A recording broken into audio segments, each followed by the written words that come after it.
Telugu cinema పరిశ్రమలో ప్రముఖ నటుడు పొన్నంబళం తీవ్ర అనారోగ్యంతో బాధపడుతున్న సమయంలో మెగాస్టార్ చిరంజీవి ఆయనకు 40 లక్షల రూపాయలు ఖర్చు చేసి ప్రాణరక్షణ చేశారు. కాని ఆయన మళ్లీ అస్వస్థతకు గురయ్యారు. ఇండస్ట్రీలో పరిచయం ఉన్న నటులు ఎవరైనా ఆర్థికంగా సాయం చేయాలంటే ఏ 10,000 లేక 50,000 చేస్తుంటారు.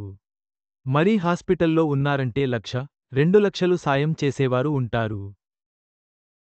కాని ఓ స్టార్ నటుడు ప్రాణాపాయంలో ఉన్నాడని తెలిసి మెగాస్టార్ చిరంజీవి దాదాపు 40 లక్షల విలువైన ట్రీట్మెంట్ను చేయించి అతన్ని బ్రతికించాడు. ఆ నటుడు ఎవరనో కాదు, పొన్నంబళం. కాని ఆయన మరోసారి అస్వస్థతకు గురై హాస్పిటల్ పాలు అయ్యారు. ఇంతకీ తమిళ నటుడికి ఏమయింది? నటుడు పొన్నంబళం గుర్తుండే ఉంటాడు. విలన్గా ఆయన పెర్ఫార్మెన్స్కు భయపడి దగ్గరకు కూడా వెళ్లేవారు కాదు జనాలు. పొన్నంబళం చిన్నప్పటి నుంచి కోలీవుడ్ ప్రపంచంలో స్టంట్ మ్యాన్గా పనిచేసి ఆ తర్వాత పెద్ద విలన్గా మారారు.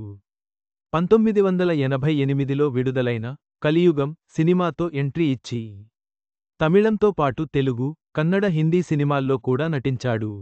తమిళం, తెలుగు, కన్నడ, మలయాళం, హిందీ భాషల్లో విలన్గా, స్టంట్ మ్యాన్గా నటించిన పొన్నంబళం 35 ఏళ్లకు పైగా ఈ రంగంలో ఉన్నాడు.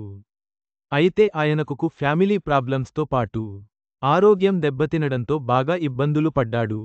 అన్ని సినిమాలు చేసినా ఆయన తీవ్ర పేదరికంలో కూరుకుపోవడంతో వైద్య ఖర్చులు కూడా భరించలేని పరిస్థితి ఏర్పడింది. ఆరోగ్యం క్షీణించడంతో ఆయన పలువురి సహాయం అడిగాడట. ఆయనకు తమిళ పరిశ్రమ కంటే కూడా తెలుగు స్టార్ హీరో నుంచే అతిపెద్ద సాయం అందడం విశేషం.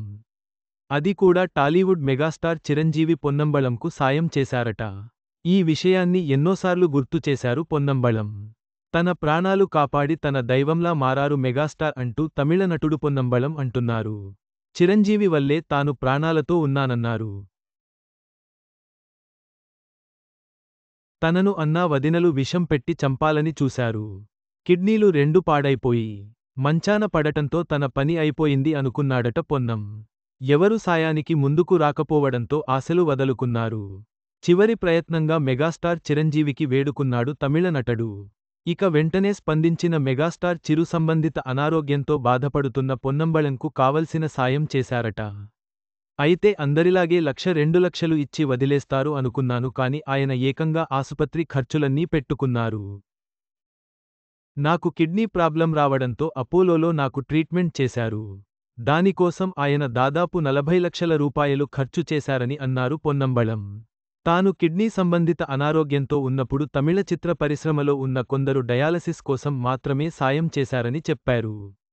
అయితే లాస్ట్ ఇయర్ కోలుకుని హాస్పిటల్కు చేరుకున్న పొన్నంబళం తాజాగా మళ్లీ అస్వస్థతకు గురయ్యారన్న వార్తలు వస్తుండటం ఆయన ఆరోగ్యంపై ఆందోళన కలిగిస్తోంది. ప్రస్తుతం ఆయన చికిత్స కోసం ఆసుపత్రిలో చేరినట్టు సమాచారం. అయితే ఈసారి ఏమైందన్న విషయంపై ఇంకా పూర్తి సమాచారం తెలియాల్సి ఉంది. చిరంజీవి చేసిన అపారమైన సహాయం పొన్నంబళం జీవితంలో మలుపు తీసుకువచ్చింది. ఆయన త్వరగా కోలుకోవాలని ఆశిద్దాం.